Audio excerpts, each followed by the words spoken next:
ሰላም ጤና ይስጥልኝ እንደምን አላችሁ እንኳን ለአርበኞች ቀን በሰላም አደረሳችሁ አባቶቻችንና እናቶቻችን ተጋድለውና በየጉራንጉሩ ተፋልመው ነፃ ወጥተውናል እንደገና ጣሊያን ለ40 ዓመት ያህል ጥላቻን ሲጋት ቆይቶ ለበቀል ተነሳሳ እንደገናም ኢትዮጵያን ወረረ አባቶቻችን እናቶቻችን ህፃናት አዛውንቱ ቀሳውስት መነኩሴው ሳይቀር አርበኞቹ በገደል በዱሩ ኢትዮጵያን ነፃ እንደገና ለማውጣት ተፋለሙ ያበሻ ጀብዱ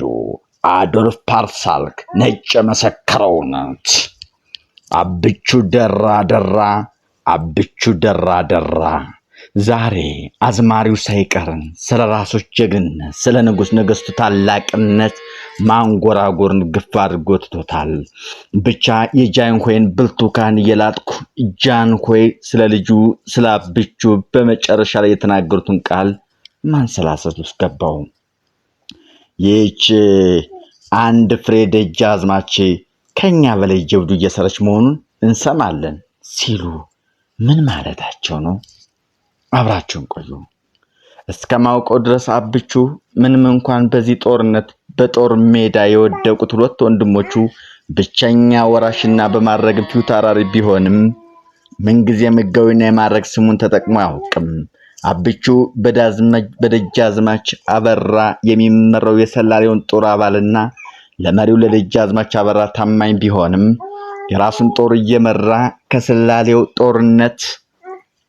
ደጃዝማች አበራ ጦር ሰፈርቆ የጠላት ጦርን በሚዘርፈው ንብረት ጦሩን የሚያስተዳድር በብዙዎቹ ዘንድ በሁለት ራሶች ሳይቀር እንደ ተራሽፍታ የሚቆጠር ለከዳተኛውና ለባንዳው ለደጃዝማች ኃይለ ሥላሴ የጉግሳ ጦር የእግር ሰዓት የሆነ ማንም እንኳን በርከት ያሉ በሀብቶችም የሚመሩ የኤሪትራ ልጆች የተቀላቀሉበትና የትግራይና የዳሞት ልጆች የሚያቀፈ ጦር ቢሆንም አብዛኛው ጦር የስላሌ ልጆች የሞሉበት መሆኑና እስካሁን ጦሩ ምንም አይነት የማድረግ ስም የማይጠቀም መሆኑን አሳምሬ ያውቃለሁ ግን ጃንሆይ አንድ ፍሬ ደጃዝማች ሲሉ ማድረግ መስጠታቸው ይሆን አብቹ ይሄን ያህል በጃንሆይ ልብ ውስጥ ገብታ ይሆን ይሄን እያሰላሰልኩ ሳላስበው ሶስተኛው ብርቱካን ልጬ ስበላ ጃንሆይን ሳይታዘቡኝ አልቀሩም ብቻ በሐሳብ ስላብቹ እያሰላሰልኩ ያኔ ኢላክልን የነበረው ሲጃራ ቪኖ የጣሳ ምግብ ወዘተ ብቻ ያብቹ የዘረፋ ስጦቶች አይኔ ላይ መጡብኝና ላዩ ተመኘው ግን ስላብቹ ጦር እንቅስቃሴ ጋይ ላይ ያለን የከምባታ ልጆች እንዴት የጠላት ጦርን ላንቃ ውስጥ ፈልቅቆ እንዳወጣቸው ካወሩኝ ወሬ ውጭ ሌላ ወሬ ሰማሁትን የለም ከከምባታው መሪ ከደጃዝማች መሸሻ ቀብር በኋላ አንድ የከምባታ ልጅ ስላብቹ አጫወተኝ ባጭሩ የሚከተለውን ይመስላል የከምባታው ጦር በጣሊያን ሰራዊት ተከቦ መውጫ ጠፍቶት አጥፍተ ጥፋ አይነት ውጊያ ላይ እያለ ከየት መጡ ሳይባል እነዚያ ያብቹ ፈጥኖ ደራሽ ደቦል አንበሶች ከጣሊያኑ ጦር ብብት ውስጥ ገብተው ሲኮረኩሩ ደመሰስ ብሎ የሚኩራራውን የጣሊያን ጦር ሳያስበው ብትንትኑን አወጡት ድባቅ መቱት አዳጋ ደረሰበትና በተራው ሲያፈገፍግ የከምባታው ጦር ከዚያ ካለቀበት ውጊያ ውስጥ ከና አብቹ መንጥቀው አወጡት አሁንስ እኔም በባለማስንጮቹ ስሟን እየጠራው ላንጎራጉር መሰል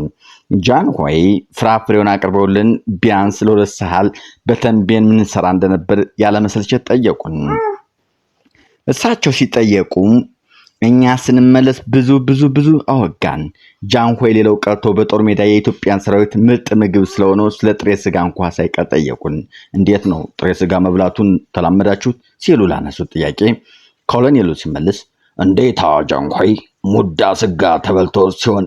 ጠጅ ቀጠፋም ካቲካላ ምናምን እያላሳቃቸው ከዚች የጥሬ ስጋና ካቲካላ ወሬና ሳቅ በኋላ መቼ እንኳን እንዳዘዙ ሳናስተውል አሽከሮቹ መሰብ ሙሉ ጥሬ ስጋ ከሁለት ጠርሙስ ያገር ተወላጅ አረቄ ካቲካላ ጋር ቀረበልንና በጃንሆይ ትንሿን ዋሻ እንዳሞራ ከበን ከሰከስ ነው ትናንት እፍን ሽምብራ በቆረጠመች ጥርስ ያላንዳች ፍረትና ይሉኝታ እንዳንበላ እየተሻማን ጥሬ ስጋውን አስነካ ነው ማዱ ሲነሳ አሽከሮች በርካታ ወታደራዊ ልብሶቻቸውና ጫማቸውን ይዘው መጣው ከፊታችን ደረደሩልን። ጃንሆይ እንድንመጥ ገፋፋን፣ አበረታቱን። ይቺ ጃንሆይ የመጨረሻ ስጦታ ከሰማይ የወረደች ያህል ደስ አሰኘችን። ያኔ ከአዲስ አበባ ስነሳ የኢትዮጵያው ከፍተኛ ማዕረግ ካለው በወርቅ ከተሽቆጠቆጠው ወታደራዊ ልብሴ በሰውነት ላይ የቀረ ነገር ቢኖር ብጣሽ ቡትቶ ብቻ ነበረ። ጃንሆይ ከቀትር በኋላ እስከ ምሽቱ ድረስ በጦር ሰፈራችን ዙሪያ የሚኖሩትን የሀገሬ ተወላጆች ትንንሽ ሹማምንቶች እየተቀበሉ ሲያነጋግሩ፣ ሲደራደሩ፣ ጃኖ እየሸለሙ ሲሾሙ፣ ማዕረግና ሹመት ለሚሻ ማዕረግና ሹመት፣ ገንዘብ ለሚፈልግ ገንዘብ፣ ጠመንጃ ለሚፈልግ ጠመንጃ እየሰጡ ሲሾሙና ሲሸልሙ፣ እነዚህ አዲስ ሹሞች ደግሞ ንጉሠ ነገሥታቸው ታማኝነታቸውን እየማሉና እየተገዘቱ ሲያረጋግጡ ቀኑ አልቆ መምሸት ጀመረ።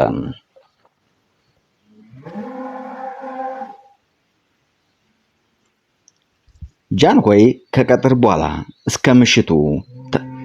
ምሽቱ የተሾሙና የተሸለሙ የአካባቢ ሹሞችን መሃላቸውን አፍርሰው ንጉሳቸውና ሀገራቸውን ከድተው ለጥቂት ብሮችና አዲስ ጠመንጃ ለጣሊያን ባርነት በአንድነት አደሩ። ማይጨው በዚህች ዕለት ምሽት ጃንሆይ በክብር ዘቦቻቸው ታጅበው ወደ ሰሜን መጠው ካሸንጌ ሐይቅ በስተሰሜን በኩል ያለችውን የተራራ ቀበሌ አያን ያዙ። አያ ከመካነ በስተደቡብ በኩል ያለች ቀበሌ ነች። ከወታደራዊ ስልት አንጻር አያ ደና ቦታ ብትሆንም ከአያ እጅጉን በጣም ወሳኝ የሆነችው የተራራ ወገብ ጣሊያኖች ገና ዱር በእጃቸው አስገብተው ምሽጋቸውን ቆፍረው በተጠንቀቅ ይጠብቃሉ። የኢትዮጵያ ንጉሠ ነገሥት ለወሳኝ ጦርነት ያዘጋጀው ለዚህ ጦርነት ብቁ የመሆን ኃይል ያለው የወታደር ቁጥር ከ50 ሺህ አይበልጥም። ከዚህ አንጻር የጣሊያን ጦር የታጠቀውን የመሳሪያ ጥራት ታንኩን፣ መድፉን፣ ከሁሉም በላይ ደግሞ እነዚያም መካች የሌላቸውን የሰማይ ላይ ጠላቶች አውሮፕላኖች እንኳን ወደ ጎን ትተን በእግረኛ ወታደር ደረጃ ማርሻል ባዶሊዮ ለዚህ ወሳኝ ጦርነት ጥሩ ሆኖ የተዘጋጀ ቀድሞ የመሸገ 2 ክፍለ ጦሮች ላይ 2 ሻለቃ ጦር ጨምሮ በጠቅላላው ከ70 ሺህ እስከ 80 ሺህ የሚደርሱ ወታደሮችን አሰልፏል። ምናልባትም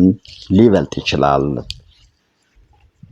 ጃንሆይ በማይጨው ስለሚደረገው የመጨረሻ ወሳኝ ጦርነት በገበሬ ሰላዮች ለዚያውም ስለ ዘመኑ ወታደራዊ አሰላለፍ መሆን አወቃቀር ምንም ዕውቀት ከሌላቸው ሰዎች በተገኘ ቁርጥራጭ መረጃዎች መሰረት እቅድ ሲያወጡና ሲነድፉ ቢውሉም እድሜ ለነዚህ የሰማይ ላይ ቆርቆሮ አሞራዎች እያንዳንዱን የኢትዮጵያ ወታደር እንቅስቃሴ የሚቆጣጠረው ማርሻል ቦዳሊዮ እያንዳንዱ ከንጉሠ ነገሥቱ የምትተላለፍ ትእዛዝ ለተላለፈበት ራስ ደጃዝማች ሆነ ፊታውራሪ ሳትደርስ በፊት እጁ ትገባ ነበረ። የጣሊያን ሬዲዮ ቴሌግራፊስቶች ያለማሰለስ ከነሱ በሬዲዮ የሚተላለፉትን መልእክቶች፣ ትዕዛዞች አንዷም ሳይተው ጠልፈው ይከታተሉ ነበር። እንዲህ ባለ ያለ ገመድ የሚተላለፍ የሬዲዮ ቴሌግራም አደገኝነቱን ያኔ ተንቤን እያለን ለራስ ካሳ በተደጋጋሚ ባሳስብም አይዞ አንበሳዬ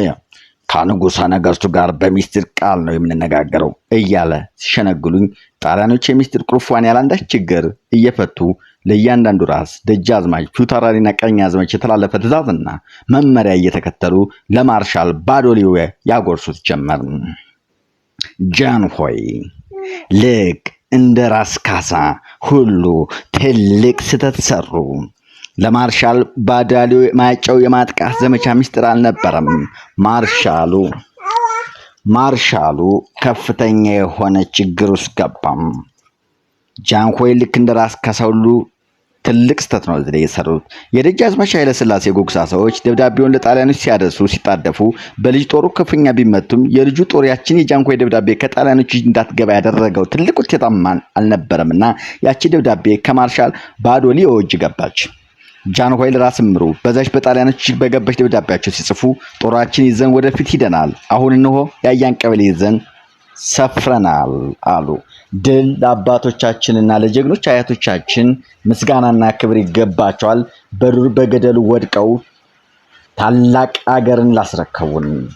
ምስጋና ለነሱ ይሁን። እንኳን ለ40ኞች ቀን አደረስን። ይህ ከሀበሻ ጀብዱ ያገኘሁት መጽሐፍ ነው። የዛሬውን በዚህ ጨረስኩ።